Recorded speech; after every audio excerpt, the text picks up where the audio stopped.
की कथा, ये 7 दिन की यज्ञ, ये एक बहुत बड़ा अनुष्ठान है।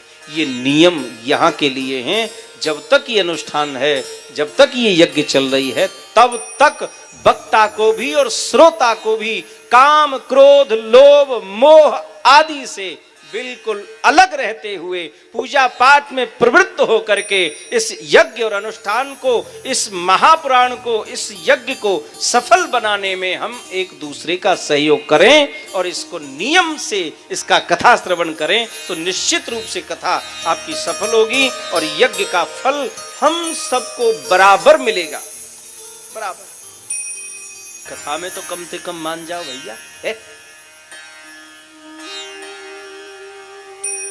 अनुष्ठान में तो कम से कम नियम को है।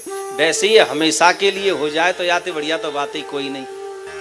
हाँ हाँ हाँ, ऐसी विरक्ति ग्रस्त में भी विरक्त पाए जाते हैं, ऐसी बात नहीं है। पर भैया चलो ठीक है, कोई बात नहीं, पर यज्ञ अनुष्ठान के मध्य में 7 दिन के लिए नियम लें। हम काम, क्रोध, लोभ, मोह सबसे दूर रहेंगे, बस केवल और केवल भगवान को चाहेंगे। जीवन के ये 7 दिन मिले हैं हमें, और जिनके ये जीवन के 7 दिन सुधर गए, संभर गए, उसका पूरा जीवन संभर जाता है। जीवन ही 7 दिन का है। 7 आगे सुनेंगे आप। तो व्यास जी ने मन में विचार किया कि काम, क्रोध, लोभ को जीतने वाला कौन होगा संसार में।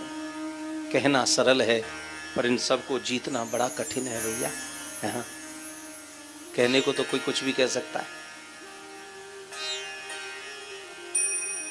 क्रोध करने वाला भी सामने वाले को समझा के कहता नहीं नहीं बेटा, क्रोध नहीं करना चाहिए, क्रोध करना अच्छी बात नहीं है।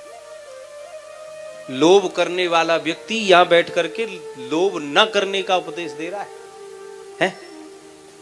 कामी व्यक्ति कामनाओं पर विजय प्राप्त करने के लिए उपाय बता रहे हैं। लोभी, जो दुर्गुण अपने अंदर हैं उन पर हमारा ध्यान नहीं है, पर हम दूसरों को तरीका बता रहे हैं। ऐसा कर लो ऐसा होगा, ऐसा कर लो ऐसा होगा, ऐसा कर लो ऐसा होगा। खुद ने दुनिया भर को कर्जा ले रखो बैंकनते, बाकी बाय चिंता ना है, पर समाज को ऋण मुक्ति का उपाय बता रहे हैं। ऐसो कर लो तुम्हारो ऋण उतर जाएगा, ऐसो कर लो तुम्हारो जी काम सिद्ध हो जाएगा। अरे या कछु प्रयास करके तुम तो कछु कर लो, शायद तुम्हारे कुछ काम सिद्ध हो जाए। पति पत्नी के रिश्तों को मधुर बनाने के लिए हा कोई उपाय बता रहे हो महाराज, और बाकी खुद की पत्नी बाकी कहे से बाकी चाय ना बनावे एक कप। हे भले आदमी, तू दूसरे की गृहस्थी के सुधारवे के चक्कर में तू अपनी गृहस्थी को काहे को सत्यानाश करे। ये संभाल ले खचू, तू प्रयास कर, तेरी गृहस्थी समझ जाए। हम यदि यहाँ सब अपने अपने लिए प्रयास करें तो मैं सत्य कहता हूँ, यहाँ किसी को कुछ कहने सुनने की जरूरत नहीं पड़ेगी साहब। पर ना दूसरे को उपदेश देना है, हमें दूसरे को समझाना है, खुद नहीं समझना है। हमारे घर में महाभारत है, रो बाकी चिंता ना है, पर शांति तो दूसरे के घर में ही करानी है भाई। बड़ी समस्या है साहब। तो अंदर से आवाज आई व्यास जी के, महाराज दुनिया में भटक गए आप, दुनिया में क्यों ढूंढ रहे हो? अरे आपका अपना औरस पुत्र सुखदेव स्वामी, जिसने 3 अंगुल की कोपीन को भी त्याग रखा है, उसे बुलाइए और उसे सुनाइए भागवत कथा। लेकिन व्यास जी ने कहा वो तो निर्गुण ब्रह्म की समाधि में है महाराज, उसे मैं यहाँ कैसे बुलाऊं? तो कहा भागवत जी के मध्य ऐसे ऐसे श्लोक हैं, लय और सुर में यदि गाए जामें तो हिंसक प्राणी भी उन्हें सुनकर के हिंसा त्याग देता है। तो नन्हे नन्हे शिष्यों को वेद व्यास जी ने भागवत जी के गिने चुने 2, 4, 6 श्लोक रटाए और कहा बेटा जा, जहां मेरा बेटा सुखदेव निर्गुण ब्रह्म की समाधि में लीन है, वहां जाकर के इन श्लोकों को गाओ, शायद असर हो जाए,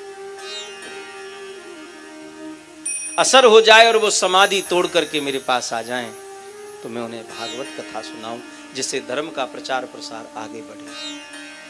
शिष्य लोग आए, जहां सुखदेव जी महाराज समाधिस्थ थे, वहां जाकर के खड़े हो गए और एक श्लोक गाया। इस श्लोक में भगवान की सौंदर्यता का वर्णन है कि वो कितने सुंदर हैं। बरहा पीड़म नटवर बपो कर्णयो कर्णकारं विव्रतवासः कनककपिशं वैजयन्ती च माला।